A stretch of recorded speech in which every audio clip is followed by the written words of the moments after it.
كلمتي ستكون شكر، عتاب، ثم مقترح. انطلاقا من القناعة من لم يشكر الناس لم يشكر الله.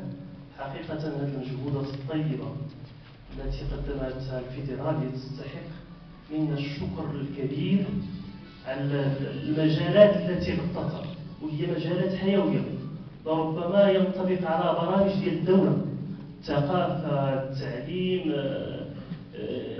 إذا تكوين، إذا شدت واحد المجموعة من المجالات وداروا فيها الإخوة مشكورين مجهودات جبارة تستحق منا الشكر له.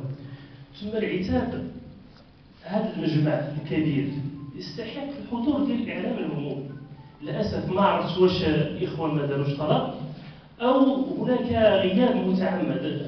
كنلاحظوا بأن الإعلام العمومي أحيانا كيبت أنشطة لا تصل للمستوى التي يصل إليها هذا المجمع. نتمنى أن يتم التدارك سواء في الترافع ولا إذا كان الإخوة ما داروش المجهود في هذا الصدد يديروا. ثم مقترح، بغينا في ما يستقبل من الأيام، وهذه توصية من الجمع العام، أن الفيدرالية تعمل على مستوى الأقطار. ما بغيناش تشتغل بوحدها، عندنا تنوع ديال الجمعيات اللي عندنا، بغينا أقطار ديال الجمعيات الرياضية باش يكون الأنشطة الرياضية تكون وازنة.